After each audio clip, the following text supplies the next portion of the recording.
Innal hamdalillah nahmadu wa nasta'inu wa nastaghfiruh wa na'udzu billahi min shururi anfusina wa min sayyiati a'malina man yahdihillahu fala mudilla lahu wa man yudlilhu fala hadiya lahu ashhadu an la ilaha illallah wahdahu la syarika lahu wa ashhadu anna Muhammadan abduhu wa rasuluhu la nabiyya ba'd.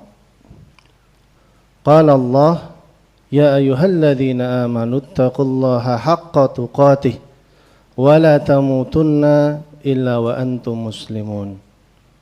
Wa qala aidan ya ayyuhan nasu taqu rabbakum alladzi khalaqakum min nafsin wahidah wa khalaqa minha zawjaha وبث منهما رجالا كثيرا ونساء واتقوا الله الذي تساءلون به والأرحام إن الله كان عليكم رقيبا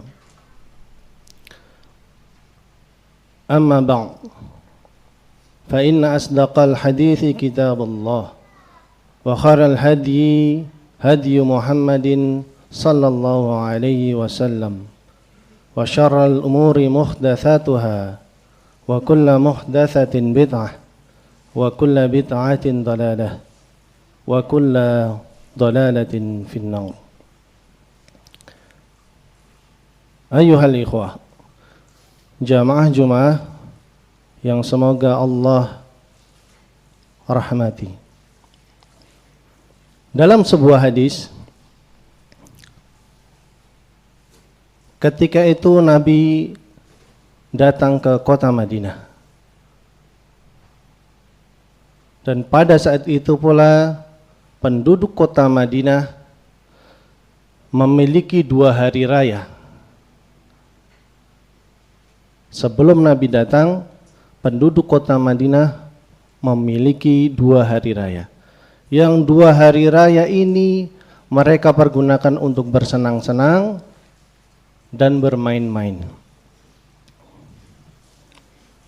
Maka ketika Nabi SAW datang ke mereka, datang ke kota Madinah, maka tentunya dengan perintah Allah, Nabi pun mengatakan kepada mereka, fa innallaha qad abdalakum yaumaini khairam minhuma, yaumul fitr wa yaumun nahar. Fa innallaha qad abdalakum, sesungguhnya Allah telah mengganti untuk kalian yaumaini khairam minhuma, telah mengganti untuk kalian untuk 2 hari raya yang telah selama ini kalian kerjakan dengan 2 hari raya yang baru, 2 hari raya yang jauh lebih baik dari hari raya yang kalian miliki saat ini. Apa hari raya itu? Yaumul Fitr wa Yaumun Nahar. Ya, ini Idul Fitr dan hari raya Kurban, atau lebih kita kenal dengan Idul Adha. Hadis ini diriwayatkan oleh Al-Imam Ahmad dan An-Nasa'i dengan sanad yang sahih sesuai syarat Bukhari dan Muslim. Dari hadis tersebut, Rasulullah menyatakan bahwasanya Allah telah mengganti untuk kalian dengan Idul Fitri dan Idul Adha. Dan ganti dari hari kalian itu adalah hari yang lebih baik daripada hari raya kalian sendiri. Khairam minhuma, lebih baik daripada kedua hari raya tersebut. Dan ini membawa konsekuensi bahwasanya tidak ada kebaikan pada hari raya di luar Idul Fitr dan Idul Kurban. Tidak ada kebaikan pada hari raya selain 2 hari raya tersebut. Ini konsekuensi dari makna hadis tersebut. Kemudian yang perlu kita garis bawahi adalah Allah menggunakan kata mengganti abdalakum. Bukan menambah, bukan zidkum, tapi abdalakum. Allah mengganti untuk kalian hari raya yang baru. Ya ini Idul Fitri dan Yaumun Nahar, Idul Kurban. Mengganti dalam logika kita, dalam bahasa kita Indonesia, maksudnya adalah yang lama dibuang.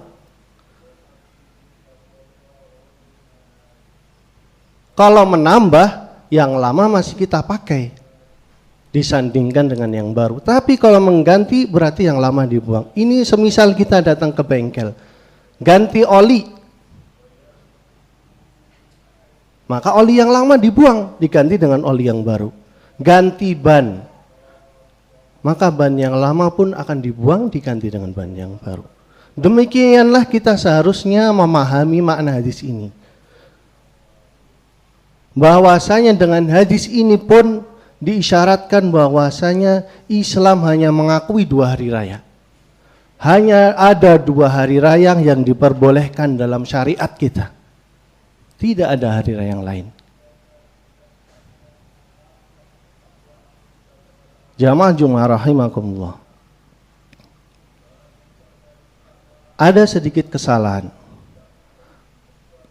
di tengah-tengah kaum muslimin dalam mana yang lebih diagungkan antara 2 hari raya tersebut. Apakah Idul Fitr atau Idul Kurban? Kalau Idul Fitri datang, berduyun-duyun orang beli baju baru, membuat pesta makanan di rumahnya. Bahkan ada yang jatang ratusan kilo untuk menghadiri kerabatnya.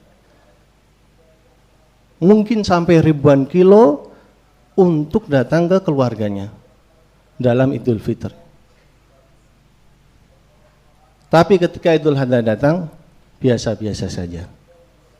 Bahkan wal'iyadzubillah, ada orang yang mampu, dia diberi kelebihan harta, dia pun tidak mau berkorban. Subhanallah. Di mana pengaguan tentang hari raya ini? Padahal ini terbalik. Seharusnya yang diagungkan adalah Idul Adha, bukan Idul Fitri. Bukan kata saya. Ini kata Rasulullah sallallahu alaihi wasallam. Apa kata Rasulullah? Inna a'zamul ayyami 'indallah yaumun nahar. Sesungguhnya hari yang paling mulia di sisi Allah adalah Idul Kurban. Siapa yang bisa mengelak dari hadis ini? Hadis ini dengan gamblang menjelaskan bahwasanya Idul Adha lebih agung di sisi Allah daripada Idul Fitri, tanpa mengecilkan Idul Fitri, karena dua-duanya adalah hari raya. Tapi kita sudah mengambil sikap yang salah, seolah-olah Idul Fitri lebih agung daripada Idul Adha. Padahal seharusnya Idul Adha lah yang harus kita. Coba kita perhatikan. Di Idul Adha ada 9 hari puasa di awal Zulhijjah. Kemudian ditutup dengan sholat Id. Kemudian dengan kurban. Sementara Idul Fitr hanya Id, kemudian zakat. Zakat baru Id. Lalu kalau ada yang mengatakan, loh, bukankah Idul Fitri sebelumnya kita sebulan sebelumnya sudah berpuasa? Lebih lama malah dari Idul Adha. Zulhijjah hanya 9 hari puasa. Tapi Ramadan ada 30 hari. Bukankah itu juga pengagungan yang luar biasa dari Allah? Harus kita bedakan. Puasa 9 hari di awal Zulhijjah itu masih masuk dalam rangkaian Zulhijjah. Masih dalam satu bulan yang sama, yakni bulan Zulhijjah. Akan tetapi Ramadan dengan Idul Fitri di bulan Syawal adalah 2 bulan yang berbeda. Dan Ramadan datang bukan untuk menyambut Idul Fitri.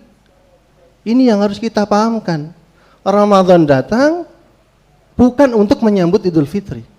Justru kita harus menyambut Ramadan, bukan Idul Fitrinya.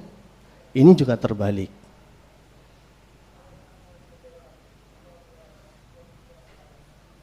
Nah, kesalahan-kesalahan seperti inilah, cara berpikir, mindset, ini yang harus kita rubah. Salah mengagungkan 2 hari raya yang diagungkan ini pun, padahal sudah diakui oleh syariat, sudah diperbolehkan oleh syariat. Ada Idul Fitri dan Idul Adha. Salah mengagungkan saja menurut para ulama ini sudah sebuah kesalahan. Apalagi kalau ada orang yang memuliakan hari raya di luar 2 hari raya tersebut. Ada. Padahal hanya 2 hari raya yang diakui oleh syariat.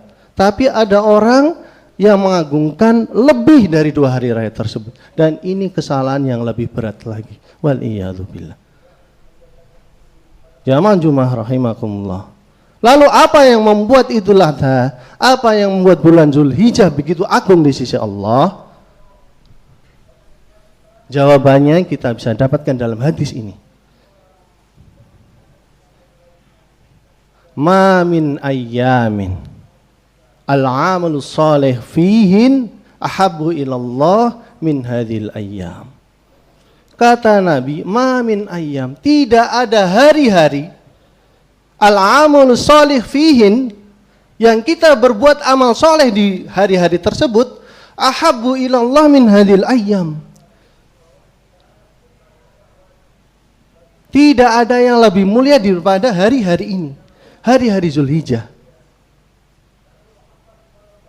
Maka para sahabat pun terheran-heran. Loh, kok bulan Zulhijjah yang paling tinggi nilainya di sisi Allah?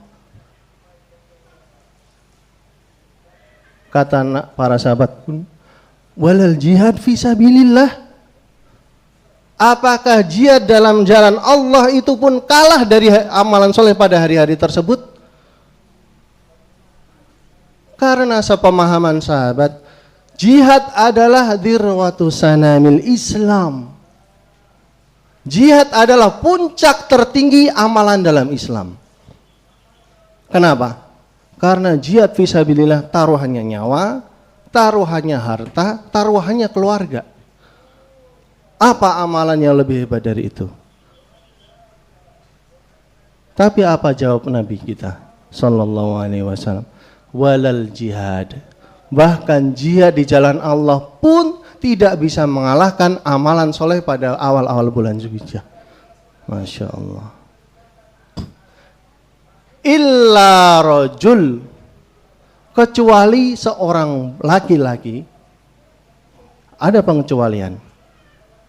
Ada amalan yang bisa mengalahkan amalan-amalan di awal bulan. Illa rajul kharaja bi nafsihi wa malih, yang dia pergi keluar untuk berperang dengan nafsi dan malih, dengan nyawanya, dengan hartanya. Thumma lam yarji min dzalika bi syai'.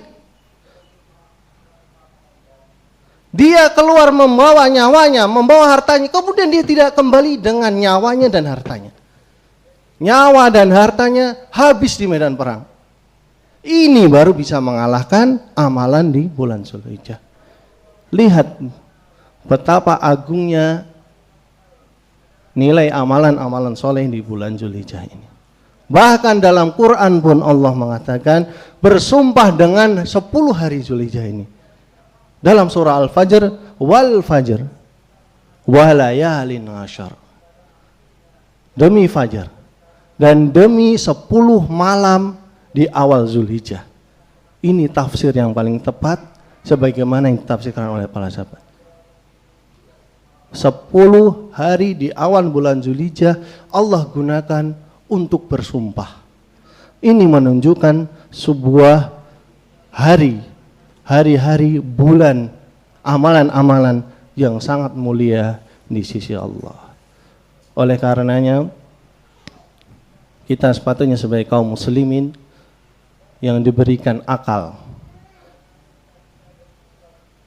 diberikan basirah,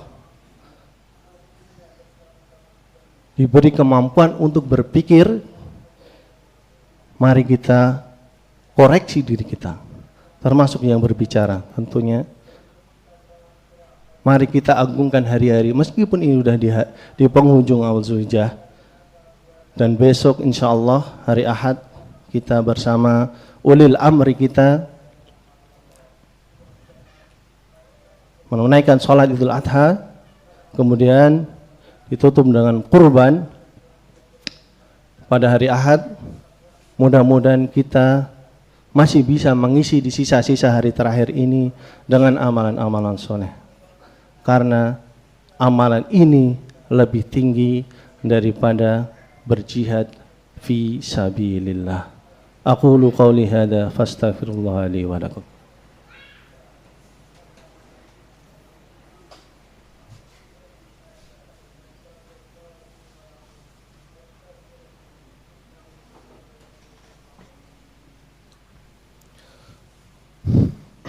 Alhamdulillah wa kafa. Wassalatu wassalamu ala nabiyil mustafa wa ala alihi wa sahbihi wa man tabi'ahum bi ihsan ila yaumiddin. Mari kita tutup pada khutbah kedua ini dengan berdoa kepada Allah. Innallaha wa malaikatahu yusalluna 'alan nabi ya ayyuhalladzina amanu sallu 'alaihi wa sallimu taslima. Allahumma salli ala Muhammad wa ala ali Muhammad kama sallaita ala Ibrahim wa ala ali Ibrahim innaka Hamidum Majid. Allahumma barik ala Muhammad wa ala ali Muhammad kama barakta ala Ibrahim wa ala Ibrahim innaka Hamidum Majid. Allahumma ighfir lil muslimina wal muslimat wal mu'minina wal mu'minat al ahya'i minhum wal amwat innaka sami'un qaribun mujibud da'wati ya qadiyal hajat. Rabbana la tuzigh qulubana ba'da idh hadaytana wa hab lana min ladunka rahmah innaka antal wahhab. Rabbana zalamna anfusana wa illam taghfir lana wa tarhamna lanakunanna minal khasirin. Rabbana asrif 'anna 'adzab jahannam inna 'adzabaha kana gharama inna sa'at mustaqarra wa muqama.